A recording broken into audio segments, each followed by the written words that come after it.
Año de 1802. Invierno sin tregua en Zacatecas. El aire huele a hierro viejo y harina fría. El cielo parece una tapa de plomo, y nadie imagina que, esa semana, la lumbre de un horno será más que calor y pan. Será un testigo sin párpados de algo que no debería nombrarse en voz alta. La calle de las Nieves, empedrada y angosta, despierta con el crujir de carros y el campaneo de mulas, mientras la panadería de los Rentería abre a oscuras, antes del alba, y se escucha el arrastrarse de una pala en el suelo, como si apartara cenizas que no terminan de morir. Dentro, la mujer, Catalina de Vargas, de manos agrietadas y mirada que no retorna, aviva el fuego como quien sopla un secreto, y una brizna de humo sube en espiral, apuntando a un destino que aún parece cotidiano. Los registros anotan que, aquel lunes, el termómetro fue reemplazado por el pulso de los que miden el frío con los dedos, y que la panadería necesitaba pan temprano por la fiesta de San Sebastián, razón por la cual se encendió el horno de piedra antes de la primera campanada. Nadie considera extraño que ella esté sola, porque su marido, Esteban Rentería, a veces compra leña camino al río, y la ausencia de un hombre al amanecer no es noticia en un pueblo de minas y deudas. Sin embargo, algo vibra distinto en la plaza, como cuando el rumor se adelanta a los hechos y se posa en los oídos más atentos. Un perro husmea hacia la panadería y la repentina tos de Catalina suena más a sobresalto que a humo, aunque el humo lo llena todo, recordando que en Zacatecas la muerte suele tener olor, metal, polvo y de tanto en tanto, dulce.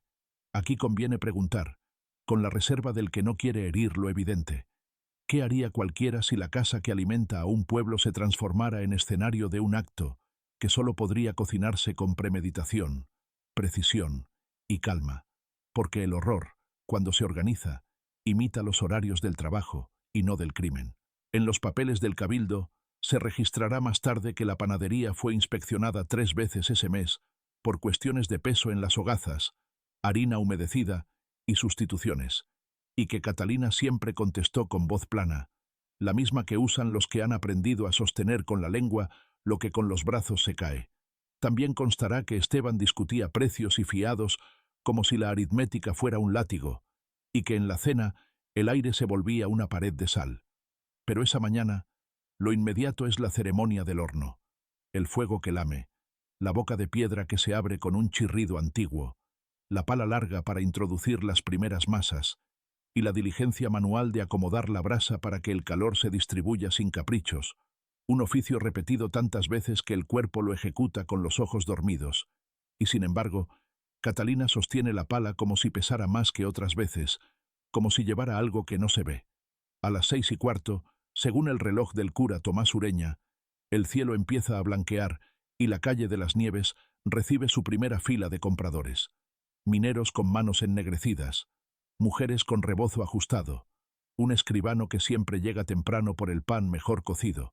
Todos encuentran la puerta entreabierta, pero Catalina los demora con una frase seca, «Todavía no», que suena a frontera, y coloca el cerrojo desde dentro mientras el horno respira hondo. Más tarde, los testimonios dirán que una sombra cruzó la pieza trasera, que había una bota sin pareja junto al saco de harina, y que la pala chocó 2 veces contra la piedra, como si topase con algo ajeno a la cáscara del pan. Mas en ese instante, nadie reclama porque nadie sospecha que el pan cotidiano pueda hornear una ausencia. Se conserva en el archivo parroquial un apunte marginal, sin firma, en un cuaderno de cuentas ajeno a la panadería, que anota con letra apretada: «Esta mañana, al encender, el humo subió más dulce. El renglón quedó colgado, como si al escribiente le hubiesen pedido discreción o como si la palabra que iba a seguir no cupiera entre números». Catalina, viéndola desde la calle por entre el vidrio opaco, parece una estatua con alma prestada. Abre, cierra, ajusta, enciende, sopla, y cada gesto parece aprendido en un taller de silencios. Cuando por fin vuelve a abrir, cerca de las 7, ofrece 5 hogazas grandes y 2 docenas de bollos, pero la primera hornada suele traer más, y el escribano, con oficio para contar, anota la merma de memoria, sin que eso lo convierta todavía en denuncia. Los vecinos recuerdan esa semana por el frío, sí, y por la fiesta, pero también por el zumbido de los insectos que no deberían existir en enero, y se congregaron detrás del horno, atraídos por algo que ellos reconocieron antes que los humanos. Fue un detalle pequeño, como todo presagio, que se pone en el margen, y luego, cuando todo se despeña, se subraya. Aparece entonces la primera grieta en la normalidad. Esteban no regresa al mediodía, no come, no se sienta en la mesa donde la sal es pared, y nadie lo ve en la taberna de García, ni en la compra de leña, que queda registrada por el mozo que vende cuartillos y media fanega, y no recuerda su rostro, pero sí el de Catalina, que pagó sin regatear, lo cual no era costumbre en casa de los Rentería. En una libreta cosida con hilo rojo, más tarde incautada por el alcalde de barrio, se encontrará un fragmento que no se dirige a nadie, y sin embargo, habla como si quisiera tocar un borde. Si escuchas los golpes desde dentro, no son los míos. Escrito con tinta pálida, quizá en una noche de vela corta. No hay fecha, y la letra podría ser de Esteban, o de cualquiera que aprendió a formar las erres con furia.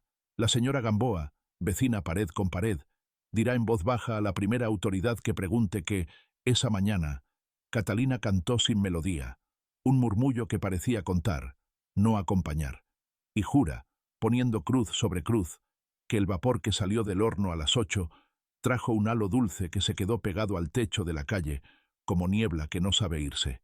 Se convocará más tarde a peritos de nada, porque en 1802 los peritos son los ojos viejos del pueblo, pero por ahora la panadería late con el ritmo habitual, cobrando monedas, apuntando fiados, pesando hogazas en balanzas que crujen, y el horno, como una boca antigua y saciada, no delata su secreto.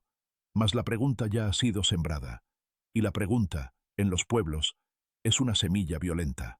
Acta simple, folio 12. Se da por ausente a Esteban Rentería desde el día lunes. No vuelto a su hogar. Se ruega aviso si hay noticia. Anotará días después el escribano municipal. Pero en la cronología que interesa, en la cronología del fuego, la ausencia empieza con un cerrojo y un soplo largo. En la del rumor, con una bota solitaria. En la de la culpa, con un canto sin melodía. Si alguien mira con cuidado, en la piedra del umbral, quedan marcas de uñas que podrían ser raspones de cajas, marcas de gatos, o esa otra escritura que los pueblos prefieren no aprender hasta que no les queda opción. Y en la ceniza, a veces, se ven pequeñas perlas blancas que los niños patean por juego, ignorando que ciertas perlas no nacen del mar. Porque lo que aquí comenzó con harina y brasa, pronto exigirá palabras más filosas y ojos sin sueño. Pero por el momento, la historia prefiere quedarse en el filo donde lo cotidiano coquetea con lo intolerable.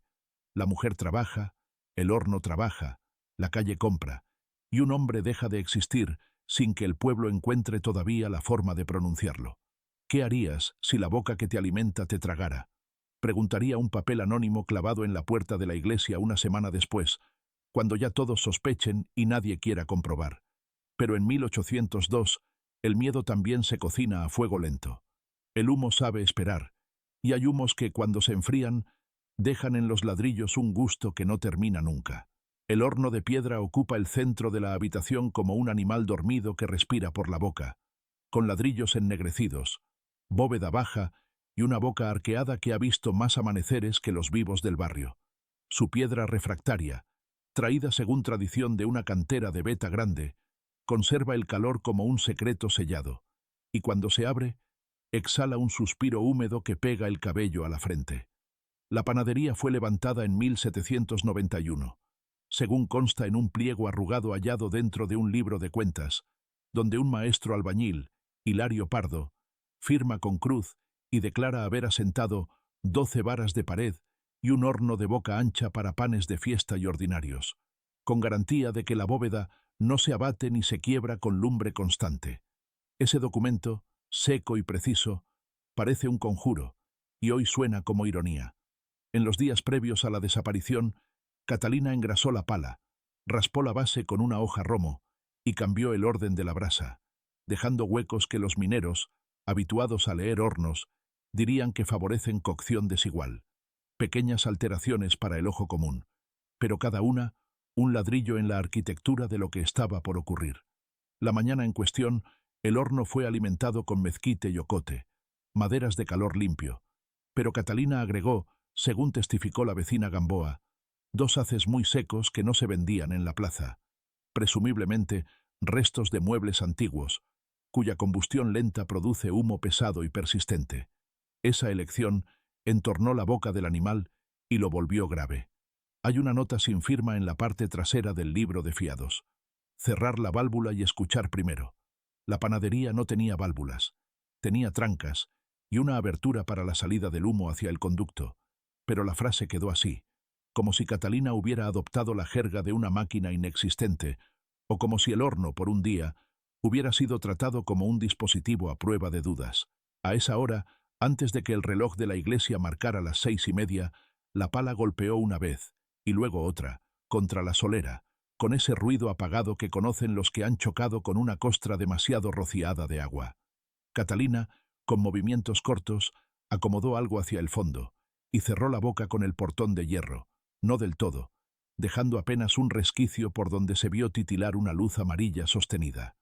Un aprendiz de minero, de nombre Laureano, aseguró después haber oído golpes sordos, como si un costal vivo quisiera salir, pero su testimonio fue tomado días luego, contaminado por el rumor.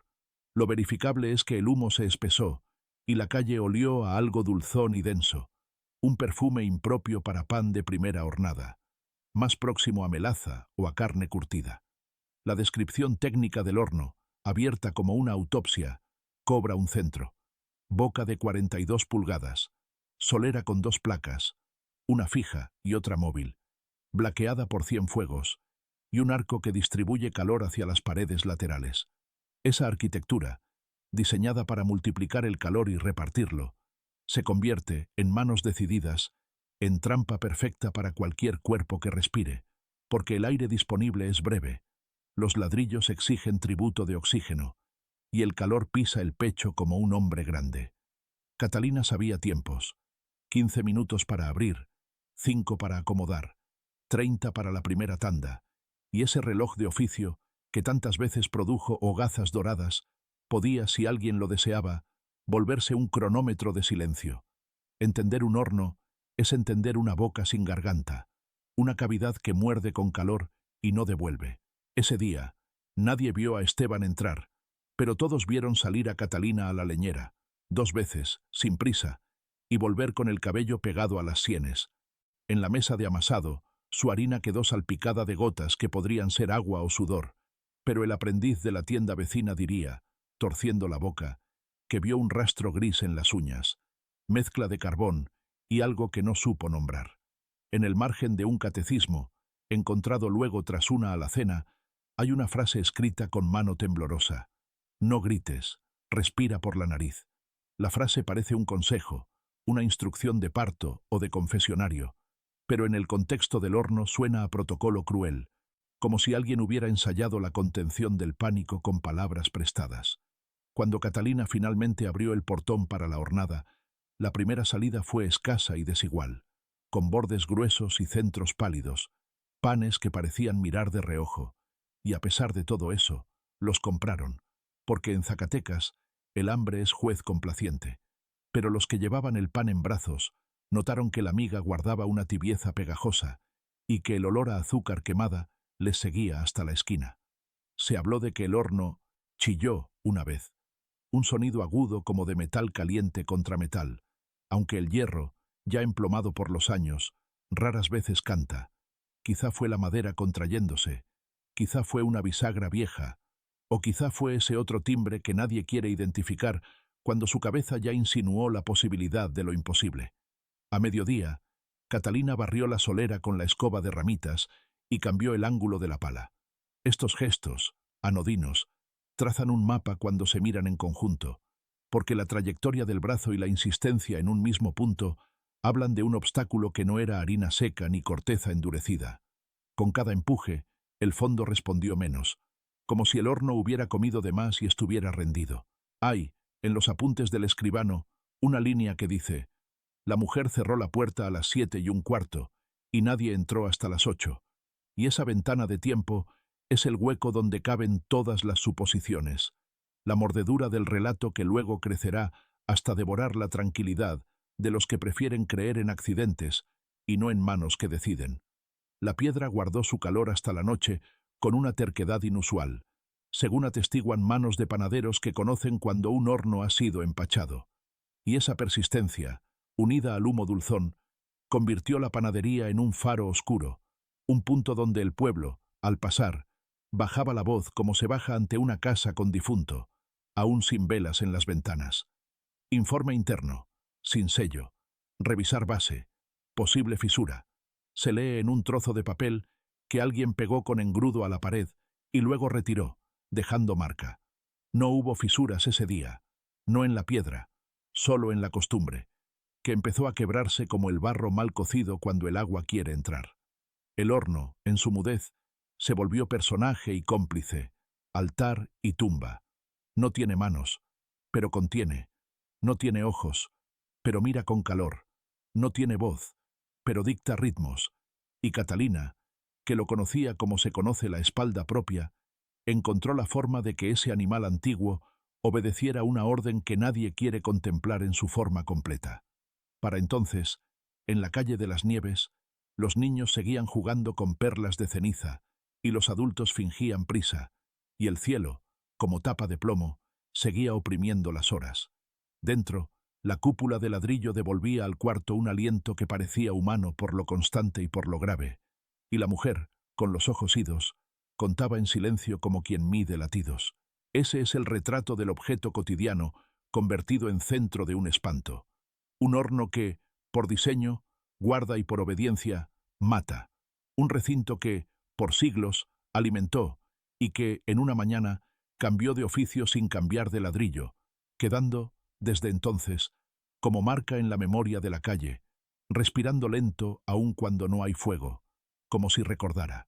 Las cartas no enviadas aparecieron al fondo de una caja de harina, envueltas en papel cebolla y atadas con una cinta azul que había perdido el color. El hallazgo no fue oficial. Lo hizo la vecina Gamboa cuando Catalina pidió ayuda para limpiar la trastienda, y durante horas no supo si entregarlas o leerlas, el impulso moral luchando con el miedo a mirar donde no la llamaban. Eran 6, sin sello ni dirección, y todas empezaban igual.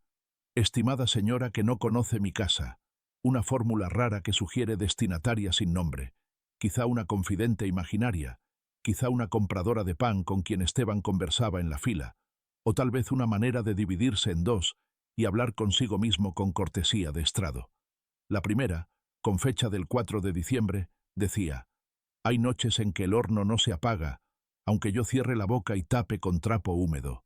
Ella pasa la mano por la piedra como quien mide fiebre, y me mira como si yo fuera madera. Y el renglón termina en una mancha de tinta que parece un tropiezo de pulso, más que un derrame. En la segunda, sin fecha, la pluma es más dura. La cuenta no sale y los fiados crecen. Catalina dice que un pan no se niega a nadie con hambre, pero a veces la caridad me toma por el cuello y me talla con un cuchillo de hueso, y entre las líneas, una nota pequeña. No duermo desde que el perro rasca el umbral». En la tercera, escrita con letra apretada, se lee: «Si mañana la harina no llega, habremos de quemar lo viejo, la mesa de su madre, el banco torcido, y si no alcanza, ¿qué más? Dígamelo usted, señora que no conoce mi casa, dígame cómo se hace para no hacerse enemigo de los vivos». Y al margen, un número multiplicado por otro, una aritmética de hambre. La cuarta cambia de tono, breve y dislocada. «Anoche oí como si alguien respirara dentro del horno apagado. Puse la mano en la piedra y estaba tibia, como carne de niño dormido». Frase que Gamboa leyó 2 veces antes de cruzarse de brazos para no temblar, porque esa tibieza, en diciembre, sin lumbre, es como oír un nombre prohibido. La quinta vuelve a Catalina sin nombrarla. Hay silencios que ella usa como quien usa un cuchillo de cocina. Corta el aire y luego lo guarda sin que caiga sangre. Cuando canta, no canta, cuenta. Y cuando cuenta, me faltan dedos. Y al final, no me atrevo a decir que me mira sin ojos. Sería injusto con sus ojos. La sexta es la más larga y la menos pulcra. Líneas torcidas, tinta aguada, quizá escrita de pie, quizá bajo apuro, quizá con frío. Empieza con una pregunta: ¿Qué haría usted si su casa fuera un pozo? Y sigue con imágenes de agua que no hay, de pan que se deshace, de clientes que hablan bajo, y de un cerrojo que suena distinto cuando lo cierra ella. Es un sonido con borde, como si cerrara por dentro de alguien.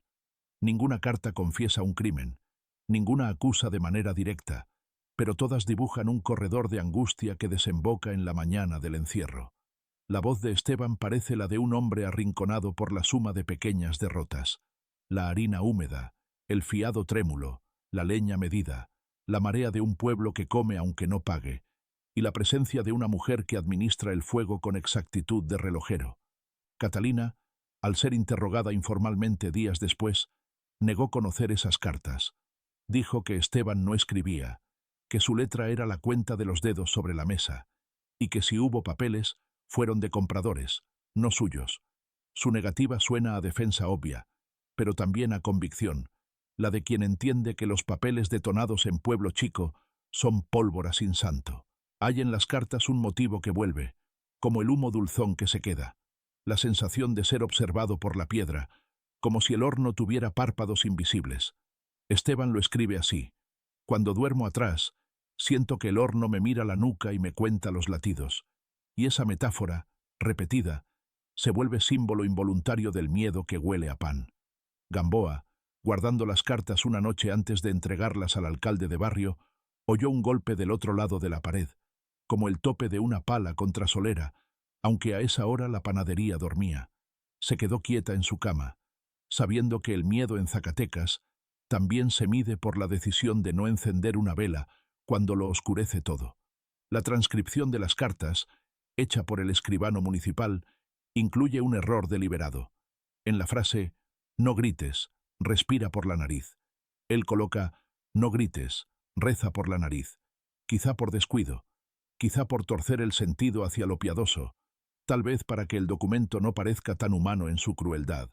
Ese tipo de giro es frecuente cuando la autoridad teme a lo literal. Un detalle menor, casi pudoroso, salta al leer las 6 juntas. Esteban jamás se queja del frío, se queja del calor, de un calor que no corresponde al clima, un calor adherido a la espalda, al cuello, a la lengua.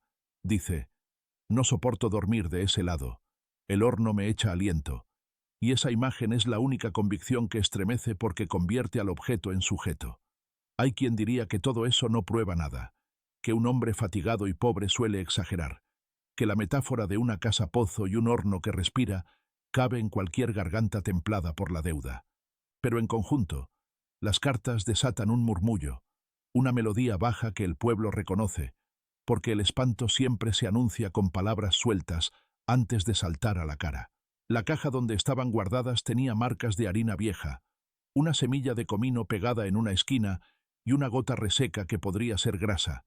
A falta de ciencia, esos rastros son emblemas, pequeños restos que fijan la escena como en una estampa, para que el relato no flote, para que el lector de actas respire el mismo aire cargado de la trastienda. El alcalde de barrio, al recibir los papeles, dejó constancia con un sello húmedo que manchó la esquina, y anotó: se agrega a expediente en tanto se aclare ausencia. En voz baja, sin pluma, se dijo a sí mismo que ojalá nunca hubieran aprendido a leer los hombres del pan, porque leer encadena, y aquí el hilo ya parecía atado a una piedra pesada. Catalina, ese mismo día, horneó con puntualidad. Su rostro no mostró ni gota de agitación cuando le mencionaron que unas cartas circulaban con letras de Esteban, y respondió con un gesto que en otros habría sido un parpadeo, pero en ella fue vidrio. Él no escribía, y volvió a soplar la brasa con un fuelle cansado. Así, lo privado se coló en lo público, como una corriente de aire por la rendija de una puerta mal alineada. El pueblo, en fila por el pan, masticó las palabras «señora que no conoce mi casa», como si fueran semillas de algo que aún no tenía nombre, y cada bocado de miga tibia trajo consigo una pregunta que ninguno respondió en voz alta. ¿Y si las cartas eran la única ventana que Esteban dejó abierta? Esa pregunta, como humo que se cuela y mancha, se adhirió a las paredes de la calle de las Nieves, preparando el escenario para lo que vendría después, la noche del encierro, que habrá de reconstruirse con voces y con huecos, con golpes sordos y con silencios más duros que cualquier ladrillo. La noche del encierro se reconstruye con voces que no se miran entre sí, con relojes que nunca coinciden y con un humo que parece poner de acuerdo a todos cuando se trata de fijar el olor. Los documentos dan horas redondas, y los vecinos, bordes imprecisos, y entre ambos materiales se arma un mapa como de mina. Galerías, apuntalamientos, zonas derrumbadas, un trayecto que nadie camina sin tropezar. A las 7:15, según el reloj del cura Ureña, Catalina cerró la puerta principal por dentro y dejó caer el cerrojo. La vecina Gamboa oyó ese sonido como un golpe con eco, distinto al de cada día, y anota que, por unos instantes, no se oyó nada más que el fuego respirando, una bestia sin pasos. El aprendiz laureano afirma haber pasado frente a la panadería poco antes de las 8 y haber escuchado 3 golpes juntos, parejos, que podrían ser de pala, de madera o de puño contra pared, pero su testimonio sufre la enfermedad de los días, porque lo da cuando ya corren rumores, y su voz añade adjetivos que el escribano tacha al transcribir. Doña Brígida, que desconfía de los relojes y confía en su rosario, cuenta que, al terminar el primer misterio, oyó un quejido, ni de mujer ni de hombre, sino de animal chico al que le pisan el rabo, metáfora que el acta registra con pudor en latín, como si el idioma velara el filo. El cartero nocturno, oficio raro y útil en fiestas, dijo que a las 8:30 la calle de las Nieves estaba más fría que otras, aunque el horno debía atemperarla, y que el aire, en cambio, llevaba cosa dulce que no cierra la garganta, la abre. Ese detalle del aire abierto se repite, con otras palabras, en 2 testimonios más. Catalina, por su parte, diría después que esa noche no hubo nada fuera de lo común, que la hornada de fiesta requiere puertas cerradas para que el calor no huya y que el ruido que oyó fue madera asentándose. Su declaración es plana y breve, como una receta que no admite florituras, y ahí radica su aspecto más inquietante. Un documento sin sello, anotado por el alcalde de barrio en su cuaderno privado, refiere que, a las 9:15, vio humo saliendo no solo por la chimenea, sino por la juntura de la puerta y el marco, como si la casa sudara por las costuras. Escribe además que se acercó y escuchó algo así como respiración al fondo, y se retiró, por no querer molestar en hora de trabajo.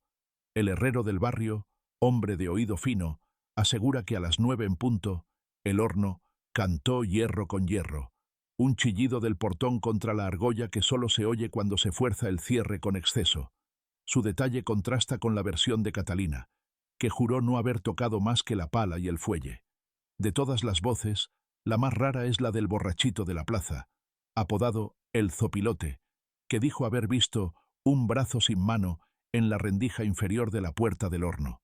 Nadie le cree, salvo los niños, que lo repiten por gusto, y el acta consigna la imagen para luego marcarla como fantasiosa, término que, sin querer, preserva una verdad. Hubo una parte de alguien ahí, atrapada en una imagen. En medio de esa multiplicidad hay un punto duro. Nadie vio a Esteban desde la tarde. Nadie lo oyó nombrar. Nadie lo esperó a cenar. Y sin embargo todos hablan como si el hueco que dejó estuviera en la calle, visible, como una sombra que estorba. El vacío es un testigo que siempre llega puntual. Nota en margen, olor dulzón más fuerte hacia medianoche. Escribe el alcalde con letra apretada, añadiendo, sin velas en ventanas, como si el luto hubiera decidido adelantarse. Esa combinación, dulzura y ausencia de luz, es recordada por 4 declarantes, lo cual, en un pueblo de memoria suelta, constituye casi un acta notarial del aire. Catalina, tras cerrar, hizo algo que nadie la había visto hacer. Echó agua a la solera con una jarra de metal antes de abrir la primera tanda, provocando un vapor blanco que arrebató la sala y empañó los vidrios. Esa técnica se usa para lograr cortezas crujientes, dicen los panaderos, pero la exageración del vapor sugiere otro objetivo: cubrir, confundir, borrar contornos. A las 10:20, el sacristán pasó con prisa para llevar llaves al cura y dijo oír un golpe como de caja arrastrada, y lo dibuja con palabras, largo, con pausa, como si el piso hubiese resistido. Nadie sabe qué caja, pero en el cuarto trasero hay, efectivamente, una cajonera vieja que al moverse deja rastro, Y sin embargo, esa noche su lugar, al amanecer, era el de siempre. Yo no fui, declararía Catalina al ser interrogada formalmente. Yo abrí, horneé y cerré. El verbo abrir, colocado primero, resulta una grieta. La historia que se arma afuera insiste en que lo primero fue cerrar, y esa tensión entre cerrar y abrir se vuelve estribillo que ordena el canto oscuro del barrio. Los que oyeron golpes están en una lista. Los que no oyeron nada forman otra más larga, y en ambas listas aparecen las mismas casas, los mismos apellidos, esa duplicidad que los archivos no saben resolver. Quizás sea que el miedo tiene dos orejas. Una oye lo que quiere, la otra calla lo que teme entender. A medianoche, dice Gamboa, la pared que comparte con la panadería estuvo caliente como si al otro lado fuera tarde de agosto. Puso la palma y contó con los dedos. 1, 2, 3. Y al tercero, la retiró. No por dolor, por pudor. Como si tocar ese calor fuera tocar a alguien. Esa delicadeza es más elocuente que cualquier hipérbole. La reconstrucción oficial, redactada días después, dibuja flechas sobre un plano. Puerta, mesa, horno, leñera, alacena. El mapa, limpio, omite lo que las voces llenan. Los silencios situados, los ritmos del fuelle, la cadencia de la pala, la canción sin melodía de Catalina. Aún así, el plano deja un claro. Un cuadrante sin uso durante una hora, el mismo hueco en que caben las sospechas más densas. No hay sangre, no hay gritos en acta, no hay vecinos golpeando la puerta, no hay Dios descendiendo a dictar sentencia.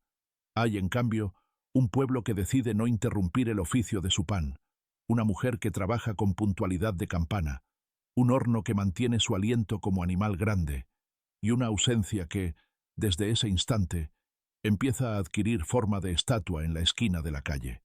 La noche del encierro, mirándola de lejos, parece un cuadro en que los personajes están quietos y solo el humo se mueve. Y sin embargo, si se afina el oído, se perciben bajo el lienzo las pinceladas apresuradas, las correcciones, las capas que tapan otras capas, como si el pintor hubiera dudado 1000 veces antes de fijar el último trazo. Ese titubeo es el lugar exacto donde la historia comienza a volverse horror. Con esa base, la mañana siguiente no trae alivio sino una claridad que duele, porque los olores, al enfriarse, revelan su origen, y el pueblo, que tolera el misterio en la noche, no soporta la evidencia a la luz. Lo que sigue será informe, nombres, sellos, y aún así quedarán huecos, esos huecos que fundan leyenda. El olor persistente se instaló como un huésped que no paga pero ocupa el mejor cuarto. No era el humo común de pan bien cocido ni la punzada amarga del carbón mal elegido, sino una dulzura pesada que se pegaba a las paredes y a la lengua. Un velo que volvía pastosa el habla y hacía que los vecinos bebieran más agua de lo usual, sin apagar la sensación de estar comiendo algo invisible. A la mañana siguiente, cuando el frío debería haber limpiado el aire, la calle de las Nieves amaneció con esa misma nota dulzona, como si la noche hubiera dejado un jarabe colgando en los aleros. Los niños, de juego en juego, la señalaron con gestos, arrugando la nariz no por asco sino por desconcierto, y las madres, en silencio, apretaron los rebozos, aprendiendo una nueva forma de prudencia. El escribano municipal, curioso con recato, pasó frente a la panadería y anotó: olor dulce continúa a la 8ª hora, sin fuego visible. Y esa nota, pequeña, se volvió pivote de conversación, porque los panaderos del barrio saben que, sin lumbre, el horno cede su aliento en 2 o 3 horas, no en 8. La persistencia parecía menos de brasa que de otra cosa. La señora Gamboa, siempre medida, dijo: se pega a la ropa, y al entrar a su casa dejó el rebozo en la cuerda, como se deja a la intemperie una sombra ajena. Esa imagen, tan doméstica, fijó la sensación de que el olor no venía solo de fuera, sino que había aprendido a entrar. En la tienda de don García, el aguardiente vendió más que el azúcar, no para festejo, sino para cortar la dulzura con otra. Los mineros, acostumbrados a tragos recios, bebieron con prisa rara, y uno dijo, con sinceridad grave: prefiero el polvo en la garganta que esta miel mala. Y todos asentaron con la mirada, como si la frase nombrara algo que nadie quería bautizar. Catalina abrió la panadería a su hora, con estanterías limpias y hogazas en fila, como si nada. Y sin embargo, cada pan parecía absorber y devolver el aroma, no el suyo, el otro. La compra siguió, porque el hambre manda, pero algunos dejaron el pan envuelto, sin romper la costra, como quien guarda un objeto que prefiere no oler hasta que el cuerpo lo exija. Un papel anónimo apareció clavado en la esquina de la iglesia. Si el aire endulza sin azúcar, pregúntale al horno. Frase que el sacristán retiró en cuanto pudo, por evitar cizañas, pero que ya había sido leída por suficientes ojos como para convertirse en refrán pegajoso. El pueblo es, entre otras cosas, una imprenta de dichos. El alcalde de barrio apuntó visitas, 2 a la mañana, 1 a la tarde, y en ambas su firma junto a la de un ayudante. En su cuaderno privado, sin sello, escribió: se insiste en olor que no cede, se recomienda ventilar. Y más abajo, la mujer no deja abrir la trastienda, dato que, aislado, no pesa, pero en fila con los otros, se vuelve guijarro en el zapato de cualquiera que camine la historia. Algunos hablaron de azúcar derramada y quemada, otros de grasa vieja, otros de frutas secas. Nadie quiso nombrar aquello que el cuerpo ya sospechaba, porque el lenguaje, cuando se cruza con lo indecible, tantea por eufemismos como por pasillos oscuros, tocando las paredes para no caer. La piedra del horno, a ratos, parecía sudar. Gotitas minúsculas en la boca de hierro, un brillo pegajoso en los bordes, como si el calor, dividiendo lo que encuentra, devolviera una emulsión. Los ojos más prácticos dijeron que era vapor, y lo era, pero no uno cualquiera. Y la diferencia, por mínima, hace a veces toda la distancia entre oficio y crimen. Catalina barrió con más empeño que de costumbre, arrastrando la escoba hacia la calle, y en cada barrida dejó una hilera de ceniza clara que el viento esmaltó contra la cuneta. Ese gesto, observado por 3 vecinas, no era raro, pero sí más tardío, como si el suelo se resistiera, y su persistencia dio argumento a los que ya no podían ignorar la sensación de que el olor venía de algo que estaba en las junturas, no en el aire suelto. En un cuaderno de misa, el cura Ureña anotó, con recato: se ruega no divulgar especies, el olfato peca de imaginación, y esa línea, buscada para frenar, solo aceleró, porque la contradicción entre una calle que huele y un púlpito que llama imaginación a ese olor, produjo la fricción necesaria para que el rumor salte chispa. Un minero trajo al mostrador de la panadería una moneda ennegrecida, diciendo que el olor la había manchado. Catalina, sin cambiar el gesto, la limpió con el borde del delantal y la devolvió brillante, como si pudiera pulir no solo cobre, sino miedo. El minero pagó, se guardó el pan, salió, y en la esquina devolvió la miga a los gorriones, incapaz de comérselo. Los niños empezaron a jugar a El Horno, una ronda con canciones nuevas donde uno hace de fuego y otro hace de puerta, y los demás empujan desde dentro con las manos. Las madres, al oírlos, cortaron el juego con brusquedad, no por moral, sino por ese instinto antiguo que sabe cuándo una metáfora juega demasiado cerca del borde. Se recogieron pequeños testimonios. Me arde la garganta sin dolor. Siento la lengua pesada. Me duermo parada. Nada que un médico pueda firmar en 1802. Todo que un archivo debe anotar si aspira a contar cómo huelen los miedos cuando no tienen nombre.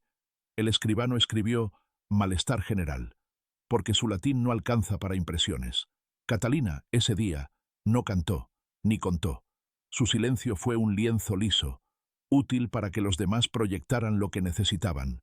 Y así, su figura se volvió efigie de calma en el centro del huracán dulzón, una calma que, a ojos de algunos, acusaba más que 1000 palabras. Hacia el anochecer, la dulzura se hizo más tenue pero no desapareció, como si el aire hubiera aprendido la lección de la noche anterior y la repitiera en voz baja. Las paredes, porosas, enseñaron su oficio secreto. Guardan, devuelven, guardan de nuevo, y en ese ciclo la calle aprendió a caminar conteniendo la respiración. Si el olor no cesa, habrá inspección, anotó el alcalde en un papel que nunca se clavó en ninguna puerta, quizás por cobardía, quizás por prudencia, quizás por falta de sello. Esa amenaza no dicha en público actuó igual que la frase anónima retirada. Movió piezas invisibles, ajustó gestos, tensó fibras en el gesto de Catalina cuando a la noche echó el cerrojo. El olor persistente no se fue, se hizo costumbre, y la costumbre, en los pueblos, es la manera más eficiente de borrar al mismo tiempo que se recuerda. Se aprende a vivir con lo que se decide no nombrar, y así se prepara el terreno para que lo innombrable, cuando finalmente se abre paso, parezca menos ajeno y más parte de la casa. Ese velo dulce, insistente, fue la cuerda floja sobre la que caminaron los siguientes días. Cada paso una conjetura, cada inhalación una apuesta, hasta que llegó el momento en que el aire, cansado de jugar con metáforas, exigió lectura literal. Y entonces ya no bastarían las escobas, ni los rezos, ni las cintas azules aplastando cartas. Informe médico. El documento no lleva firma de Galeno titulado «Porque en 1802 Zacatecas tiene curanderos, barberos y un cirujano de minas que sabe de huesos rotos más que de cuerpos quemados». Aún así, el papel existe, con su encabezado pobre y su letra aplicada, y se intitula «Relación de hallazgos en horno de panería de la calle de las Nieves», como si el mismo horno hubiera dictado, con su aliento tibio, la necesidad de escribir. El cirujano de minas, don Pedro Almonte, acostumbrado a amputar bajo lámparas de sebo, fue llamado por el alcalde de barrio no para certificar muerte, que aún no ha sido pronunciada en voz alta, sino para inspeccionar residuos incompatibles con oficio panadero. Ese rodeo verbal, elegido para no manchar con palabras lo que el ojo ya sospecha, revela el pudor administrativo que acompaña al espanto real. El papel enumera, con la asepsia posible de su época, restos calcinados, no todos de naturaleza alimenticia, fragmentos blanquecinos, duros, de forma irregular, hallados en la solera y al pie de la boca, olor persistente dulce agrio, y luego añade un detalle que, al leerse, parece hacer más frío el cuarto. Pequeñas cuentas de color marfil, friables al dedo. El informe incluye mediciones a ojo, tamaño de cuentas de una lenteja a media uña, y comparaciones prácticas. Al frotarse, dejan polvo blanco que con vinagre no hace espuma, truco de minero para distinguir cal de otras. El cirujano aplica saberes cruzados, porque Zacatecas enseña a cualquiera a leer piedras y restos con la misma seriedad. En una frase que el alcalde subraya, se dice: lesiones en solera compatibles con calor sostenido y presencia de material orgánico distinto al pan. Redacción que esquiva el nombre, pero no su sombra. Y en la siguiente línea, la primera palabra que rompe la pared del eufemismo, fémur, escrita con duda, seguida de posible, apretando el freno. El documento no declara muerto a Esteban, pero anota su ausencia al margen, como si el papel, tímido, quisiera un permiso para emparejar hechos. Catalina, presente a distancia, es mencionada sin juicio. La mujer mantiene compostura y colabora, frase que condena o absuelve según quien la lea, y que en el expediente suena a piedra colocada con plomada. El cirujano describe la boca del horno como órgano de calor, y al hacerlo, sin saber, la convierte en cuerpo. Dibuja un esquema tosco, un semicírculo, una lengua de brasa, un rectángulo que representa la pala, y flechas que indican corrientes de aire. Esos trazos, pobres y exactos, son la primera radiografía de un lugar donde el aire se gastó con prisa. Se anexa al informe una lista de objetos retirados para estudio. Clavos, una hebilla ennegrecida, un botón sin ojal, 2 anillos de hierro pequeño, uno deformado. El escribano, cuidadoso, anota peso estimado, y en el margen, un comentario que se parece a una confesión. No sé si estos hierros pertenecen al oficio o al hombre. Literalidad que corta el aire como cuchillo. Hay una frase breve que parece pedir perdón. No es accidente. Escrita sin adorno, sin posible, sin probable. Una isla de certeza en medio de papel que nada entre cautelas. El alcalde traza junto a esa frase una línea vertical, señal de atención que en otros expedientes significa tocar con cuidado. Catalina, llamada a la lectura, escucha el informe de pie, con las manos unidas por la muñeca, postura de misa y de defensa. Cuando se pronuncia fémur posible, baja los ojos como quien cuenta panes faltantes, y dice, con voz de inventario, aquí no hay huesos, frase que, transcrita, pierde la textura, porque sonó, dicen, a verdad y a reto a la vez. El cirujano añade una nota final. Recomiendo escarbar base del horno y revisar ceniza en profundidad, así como restos en conducto de humo. De hallarse material orgánico humano, proceder como manda la caridad. Recordatorio de enterramiento cristiano que, en el contexto, es la única misericordia disponible. En otro papel, no adjunto, el mismo Almonte escribe para sí: olor dulce agrio se parece al de ciertas salas de curación tras cauterio, prolongado, como si se hubiera hecho oficio largo. Y esa confidencia, aunque marginal, da a la calle una autoridad que los vecinos no tienen, un nombre cercano al que no se quería pronunciar. Se convoca a 2 ayudantes para levantar la solera móvil. Tardan, porque el hierro está tenso y la piedra parece soldada por brasa y por algo más. Al fin, con palancas, levantan lo suficiente para que una nube de polvo blanco suba, y por un segundo, todos cierran los ojos, no por miedo a lo que verán, sino porque el cuerpo sabe que ciertos polvos no deben entrar. Entre la ceniza profunda aparecen fragmentos que ya no admiten perífrasis, una falange que se deshace al tocarla, una curva que puede ser de costilla. Posible, vuelve la pluma, y un trocito de metal con forma de diente mordido, quizás hebilla, quizás boca.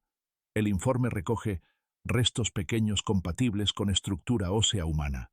Y la calle, al oírlo, por fin deja de masticar metáforas. El alcalde, tieso, dicta entonces una línea que alguien temblando escribe: se presume consumación de delito dentro de horno de pan.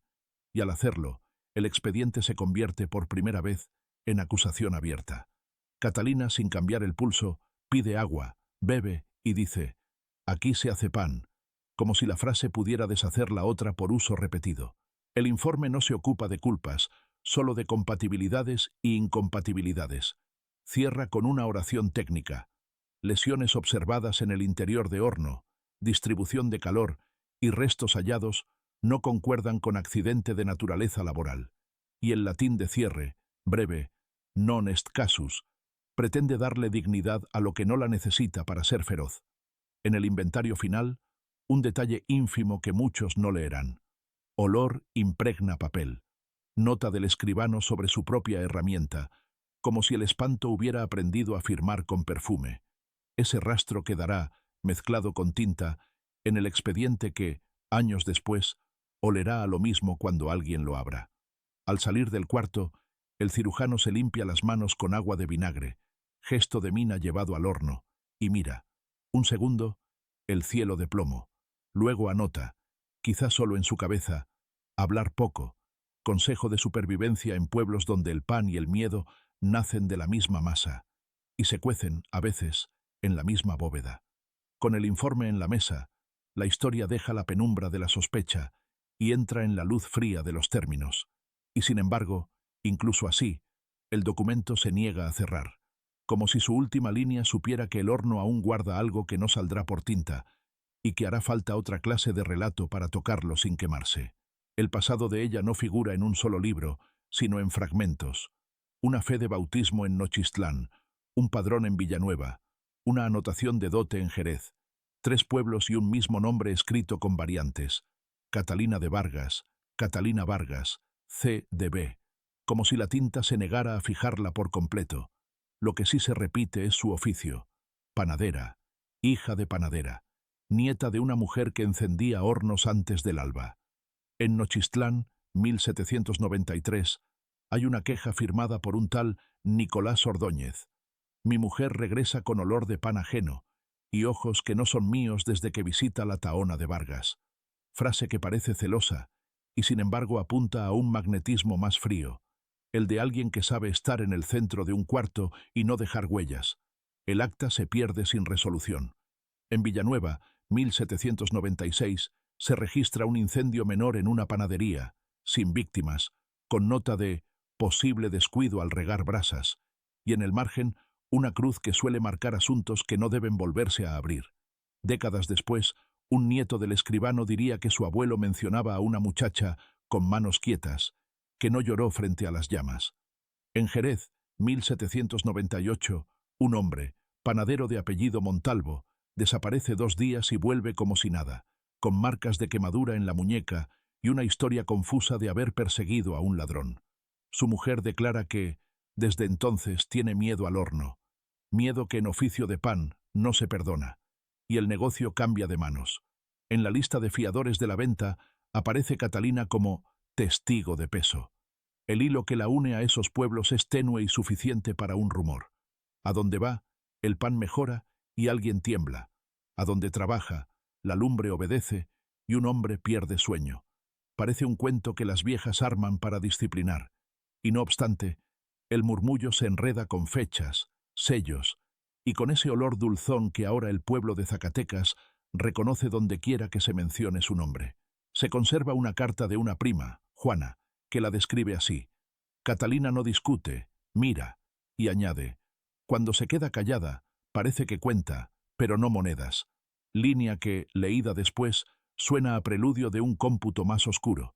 La misma carta cuenta que de niñas jugaban a hornear piedritas y huesitos de gallina, y que Catalina nunca quemaba la lengua.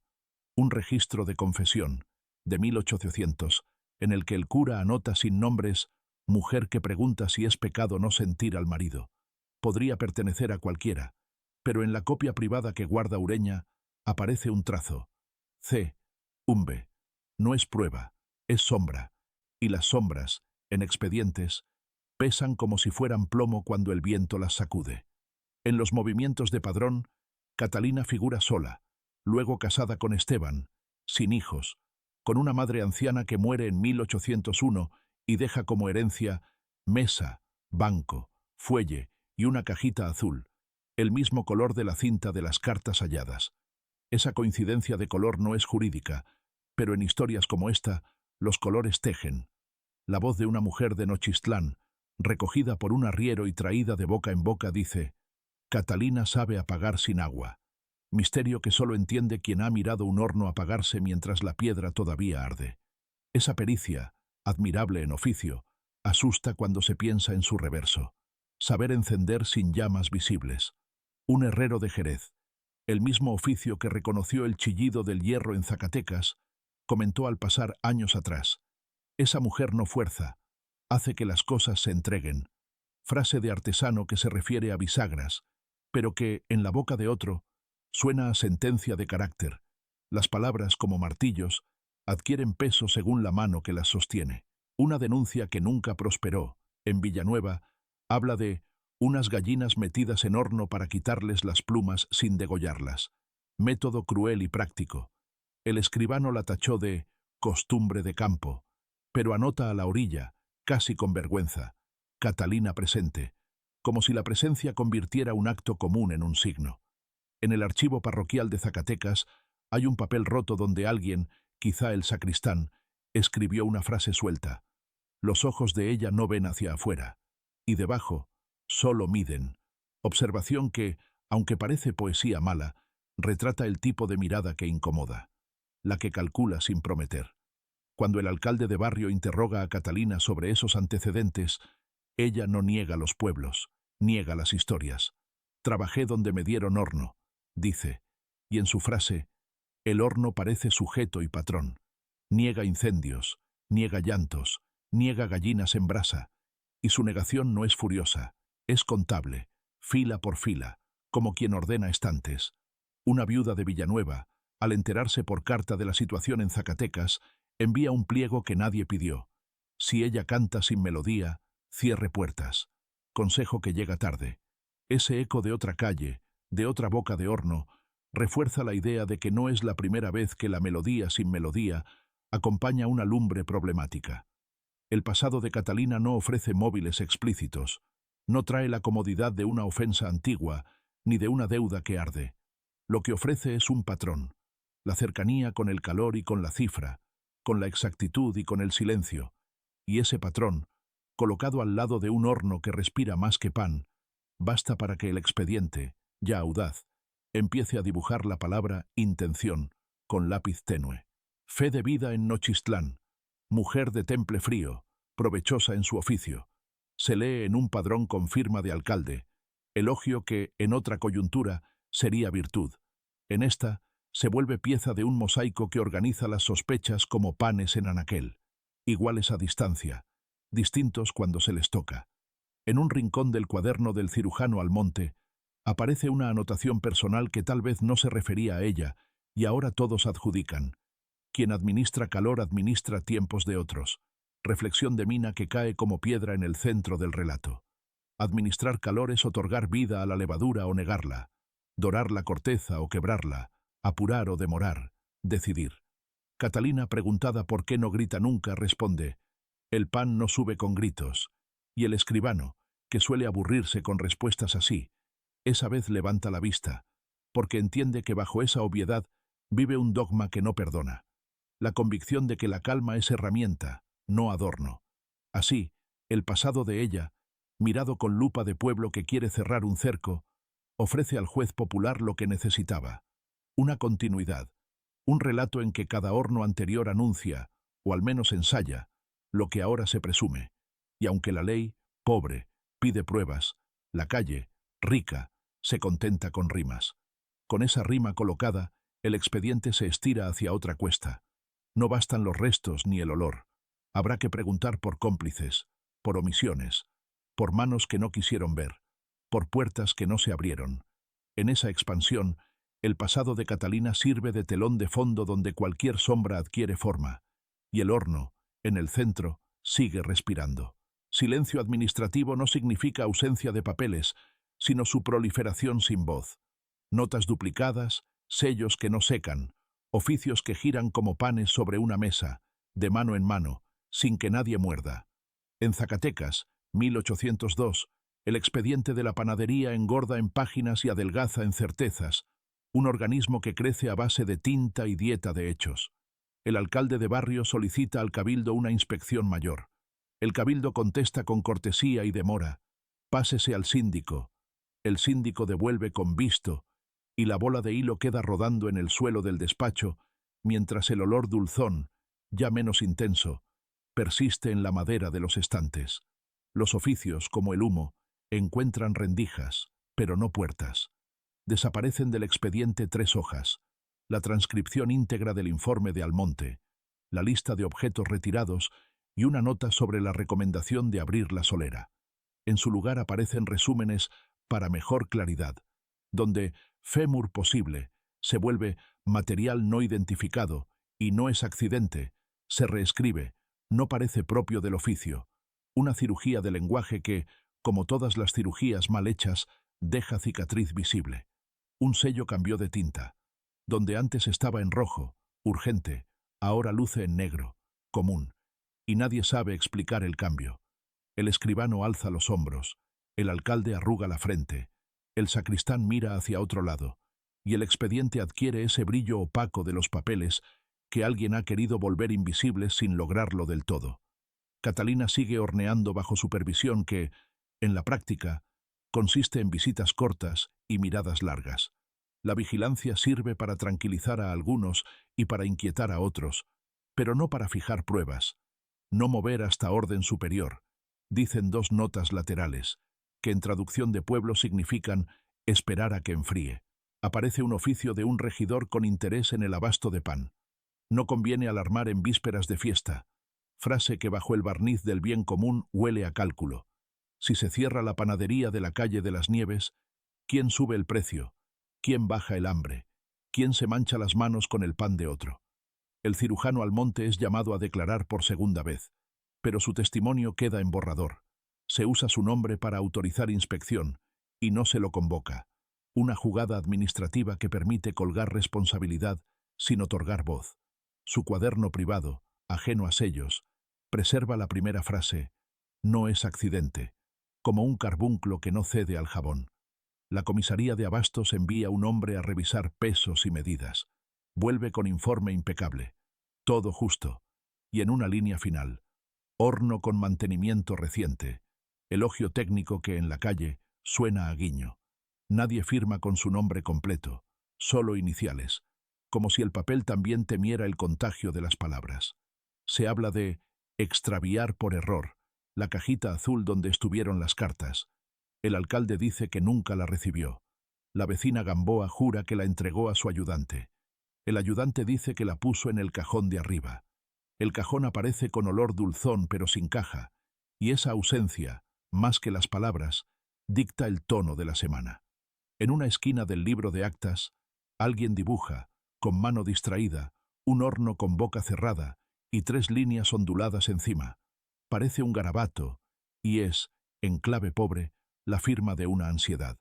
El papel también huele, y cuando el papel huele, los funcionarios cambian de tinta y de tema. El Cabildo propone suspender medidas hasta consultar a Guadalajara, que suena a cordura, y en la práctica es un aplazamiento al que se confía el trabajo de los meses, que el tiempo cierre lo que el sello no se atreve. Pedir a otra ciudad que olfatee por uno es, además de burocracia, estrategia para que el aire deje de saber. Mientras tanto, el rumor hace oficio de gaceta. La mujer es prima de un regidor. El regidor tiene parte en molinos. El molino vende harina humedecida. El horno come lo que la harina no paga. Frases que el escribano no anota, pero que atraviesan el expediente como aire por rendija, afinando el oído de quien lee para los silencios con borde. Aparece de pronto una carta de recomendación antigua, firmada por el alcalde de Jerez, alabando a Catalina por limpieza y puntualidad. El papel, traído a destiempo, intenta inclinar una balanza que ya no es técnica sino moral, y su presencia, en lugar de limpiar, enturbia. ¿Quién pidió esa carta? ¿Quién la guardó? ¿Quién la empuja ahora a la mesa? En los márgenes del expediente se ven marcas de dedos, más negras que de costumbre, como si alguien lo hubiera ojeado con manos de carbón. ¿Los dedos de quién? No consta, pero el gesto revela prisa y ocultamiento. Cuando se busca qué quitar y qué dejar, la tinta se emulsiona con la piel. La iglesia predica prudencia, la comisaría pide calma, el cabildo manda esperar, la calle respira dulzón. Ese acorde sostenido es el silencio administrativo. No es mudez, es coro que no afina, voces que se superponen sin entrar, creando una música que distrae del compás principal. Un hombre ausente, restos en ceniza, un horno que ha hecho oficio de tumba, una nota final, al pie de un oficio que gira por 5ª vez. Se archiva en tanto no haya novedad, fórmula que en los hechos significa se enfría hasta que nadie lo huela. Pero el papel, impregnado, desmiente la intención. Aún archivado, seguirá devolviendo el aroma cuando alguien lo abra. Y ese alguien puede ser mañana o dentro de 20 años. Catalina, en medio de esa orquesta, trabaja. Su quietud se lee como desafío o como resignación, y el expediente, que aprende de los ojos, la congela en una misma postura. Mano en fuelle, mirada a boca, silencio de inventario. Mientras tanto, los sellos bailan sin moverse del papel. El silencio administrativo, así, no es pausa, es estrategia. Distrae, demora, reparte responsabilidad hasta que se disuelve. Pero como toda estrategia, deja huellas, y esas huellas, alineadas, forman más adelante una palabra que el expediente preferiría no ver: complicidad. Con ese telón de fondo, la historia empuja hacia una voz que no cabe en oficios, una confesión, fragmentada, que habrá de llegar como llegan las cosas que cambian la ruta del papel, por un borde, por una grieta, por una mujer que decide decir sin decir, y al hacerlo, obliga a los sellos a aprender otro idioma. La confesión no llegó en acta solemne, sino en bordes, palabras que Catalina dejó caer donde el papel no manda, en una cocina prestada, en el patio de atrás de la comisaría, en el banco de la sacristía, siempre lejos de los sellos, como si supiera que lo dicho ante tinta se convierte en piedra, y lo dicho al aire se guarda en carne. Aún así, hubo oídos que escribieron después, y esos apuntes, disímiles, forman una confesión fragmentada. La primera pieza viene de la vecina Gamboa. Dijo que el horno aprende si uno le habla bajito. Apuntó en una hoja de cuentas, y debajo, no sé qué quiso decir, pero la frase quedó, porque recoge la idea de un trato íntimo con la bóveda, no de superstición, de práctica. Hablarle al calor no es rezar, es calibrar. La segunda pieza, del sacristán. En confesionario preguntó si era pecado cerrar por dentro sin tocar llave. Una pregunta que el cura interpretó como metáfora marital, y Catalina como ensayo de sentencia. El sacristán, acostumbrado a oír de reojo, anota la literalidad porque su oficio lo ha hecho sordo a los eufemismos. La tercera pieza, del ayudante del alcalde, que una tarde, al verla bajar la basura de ceniza, oyó un murmullo. No grites, respira por la nariz. La misma instrucción que aparecía en las cartas, repetida como mantra, quizá dicho a sí misma, quizá dirigido a una memoria que ya no estaba delante. Él no intervino, por cobardía o prudencia, y al anotar, tiemblan sus letras. Cuando por fin la sientan en un cuarto y se prende una vela, Catalina habla, pero lo que dice no es línea recta. Sus frases abren huecos y dejan bordes sin rematar, y el escribano, desesperado por enderezar, descompone su música. Yo no lo metí, anota como primera línea, y debajo, yo cerré para que no se saliera el calor. Dos oraciones que, juntas, miden el perímetro de un acto sin nombrarlo. Es costumbre cerrar, insiste, y luego, la tranca pesa, una obviedad que suena a coartada y a verdad fisiológica. El escribano anota, el alcalde suspira, el cirujano calla, y la vela, al lado, gotea cera como si quisiera marcar tiempos en ausencia de reloj. Se le pregunta por Esteban. Catalina no dice su nombre hasta la tercera vez, como si la lengua le cobrara peaje, y cuando lo dice, suena a oficio. Esteban no obedecía las cuentas, frase que, puesta en papel, parece fría, pero que, en su voz, los presentes recuerdan con un temblor pequeño, porque detrás de la contabilidad hay rabia contenida. No obedecer es, en su gramática, un verbo de horno. ¿Lo quiso matar? Pregunta el alcalde con la valentía prestada de una vela que ya termina. Catalina mira la boca del cuarto, como si buscara otra, y responde, quise que el horno hiciera su trabajo, una declaración que devuelve el acto al objeto, desplazando culpa con precisión de pala. Los presentes sienten, sin saber nombrarlo, que esa elipsis es su forma de confesión. No hay llanto. Hay una oración que se parecía a un rezo copiado de memoria y suena a inventario del cuerpo. Cabeza, hombros, pecho, manos, y la acompaña con un gesto mínimo de dedos sobre la falda, como contando otra hornada. El escribano, que debía prohibir versos, deja esa cadencia entrar porque entiende que por ahí pasa el hilo que ata lo que falta. Él pudo salir, dice de pronto, y se corrige. Pudo haber salido si quería. Una frase que no afirma hechos, sino evalúa posibilidades. Esa evaluación, cruel por abstracta, instala el modo en que Catalina percibe el mundo. Opciones y pesos, medidas y trancas, variables que un horno entiende y una vida padece. El cura Ureña, llamado para dar marco, le pregunta por el alma. Catalina responde con un tecnicismo. Sin aire no hay canto. Y el cura cierra los ojos, no por poesía, por el golpe literal de la verdad. Si el aire faltó, faltó el grito. Y la calle, hambrienta de oído, se queda sin el espectáculo del horror, obligada a mirar solo humo. En otra orilla de esa conversación, el ayudante del alcalde, a solas, le pide que diga para que el papel aprenda. Y Catalina devuelve una moneda vieja y una frase, el papel no huele, desmintiendo con ironía lo que todos saben, que el expediente, impregnado, sí huele. Y al decirlo, suelta una risa sin sonido que hace que el joven mire la puerta. La confesión tiene 3 citas, no más. No lo metí. Cerré para que no se saliera el calor. Quise que el horno hiciera su trabajo. Alrededor, una nube de frases que funcionan como cerco y como eco, y el escribano, al cerrar, siente que ha tomado notas del humo, no del fuego, de una música que habla y no dice. Afuera, la calle reclama nombres, móviles, infidelidades de novela. Adentro, lo único que aparece, como un hueso que la ceniza no mascaró, es un concepto. Administración. La idea de que, con calor y tiempo, se puede ajustar la realidad a un plan sin pronunciar su nombre. Catalina no confiesa amor ni odio, confiesa método.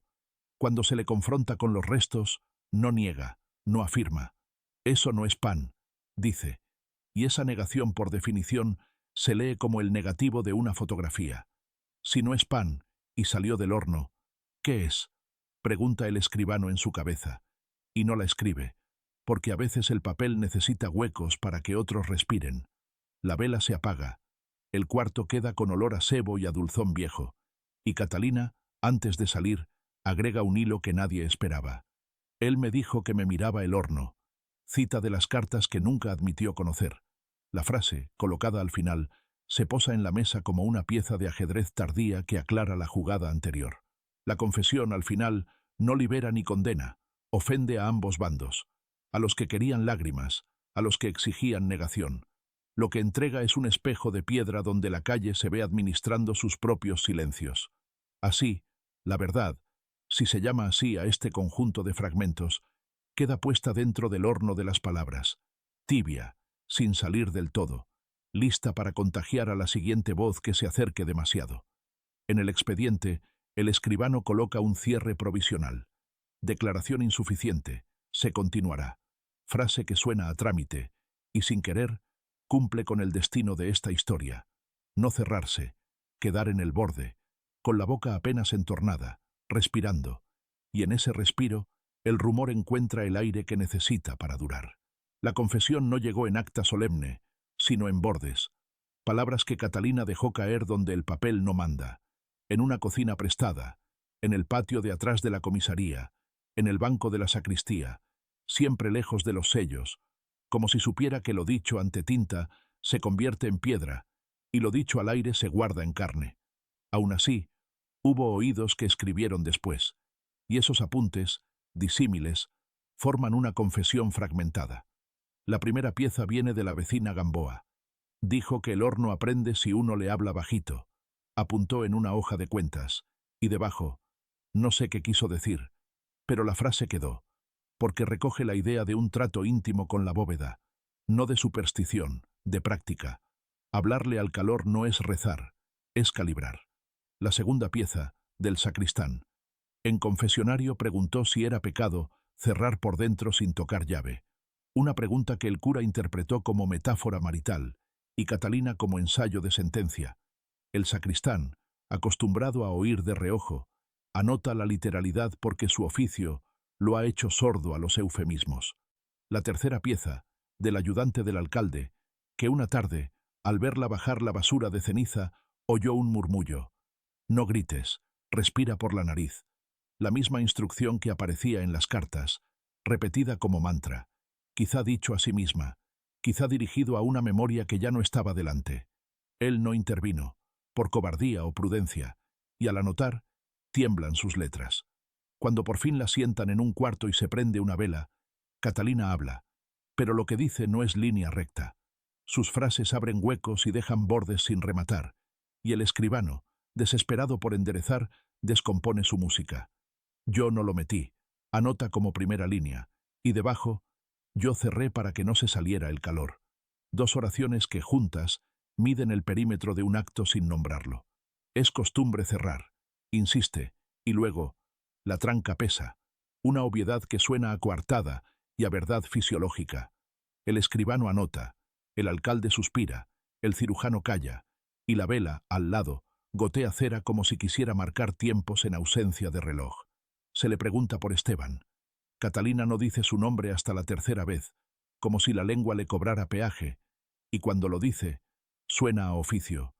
Esteban no obedecía las cuentas, frase que, puesta en papel, parece fría, pero que, en su voz, los presentes recuerdan con un temblor pequeño, porque detrás de la contabilidad hay rabia contenida.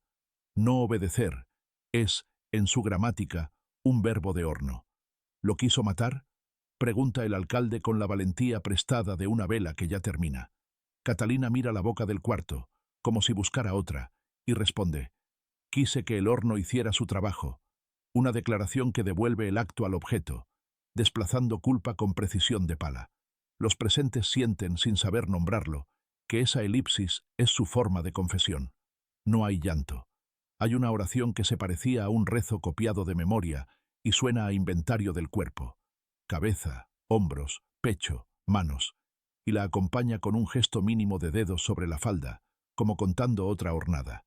El escribano, que debía prohibir versos, deja esa cadencia entrar porque entiende que por ahí pasa el hilo que ata lo que falta. Él pudo salir, dice de pronto, y se corrige. Pudo haber salido si quería. Una frase que no afirma hechos, sino evalúa posibilidades. Esa evaluación, cruel por abstracta, instala el modo en que Catalina percibe el mundo. Opciones y pesos, medidas y trancas, variables que un horno entiende y una vida padece. El cura Ureña, llamado para dar marco, le pregunta por el alma. Catalina responde con un tecnicismo: sin aire no hay canto. Y el cura cierra los ojos, no por poesía, por el golpe literal de la verdad. Si el aire faltó, faltó el grito. Y la calle, hambrienta de oído, se queda sin el espectáculo del horror, obligada a mirar solo humo. En otra orilla de esa conversación, el ayudante del alcalde, a solas, le pide que diga «para que el papel aprenda». Y Catalina devuelve una moneda vieja y una frase «el papel no huele», desmintiendo con ironía lo que todos saben, que el expediente, impregnado, sí huele. Y al decirlo, suelta una risa sin sonido que hace que el joven mire la puerta. La confesión tiene 3 citas, no más. No lo metí. Cerré para que no se saliera el calor. Quise que el horno hiciera su trabajo. Alrededor, una nube de frases que funcionan como cerco y como eco, y el escribano, al cerrar, siente que ha tomado notas del humo, no del fuego, de una música que habla y no dice. Afuera, la calle reclama nombres, móviles, infidelidades de novela. Adentro, lo único que aparece, como un hueso que la ceniza no mascaró, es un concepto: administración. La idea de que, con calor y tiempo, se puede ajustar la realidad a un plan sin pronunciar su nombre. Catalina no confiesa amor ni odio, confiesa método. Cuando se le confronta con los restos, no niega, no afirma. Eso no es pan, dice. Y esa negación, por definición, se lee como el negativo de una fotografía. Si no es pan, y salió del horno, ¿qué es?, pregunta el escribano en su cabeza. Y no la escribe, porque a veces el papel necesita huecos para que otros respiren. La vela se apaga. El cuarto queda con olor a sebo y a dulzón viejo. Y Catalina, antes de salir, agrega un hilo que nadie esperaba. Él me dijo que me miraba el horno. Cita de las cartas que nunca admitió conocer. La frase, colocada al final, se posa en la mesa como una pieza de ajedrez tardía que aclara la jugada anterior. La confesión, al final, no libera ni condena, ofende a ambos bandos, a los que querían lágrimas, a los que exigían negación. Lo que entrega es un espejo de piedra donde la calle se ve administrando sus propios silencios. Así, la verdad, si se llama así a este conjunto de fragmentos, queda puesta dentro del horno de las palabras, tibia, sin salir del todo, lista para contagiar a la siguiente voz que se acerque demasiado. En el expediente, el escribano coloca un cierre provisional. Declaración insuficiente, se continuará. Frase que suena a trámite, y sin querer, cumple con el destino de esta historia. No cerrarse, quedar en el borde, con la boca apenas entornada, respirando, y en ese respiro, el rumor encuentra el aire que necesita para durar.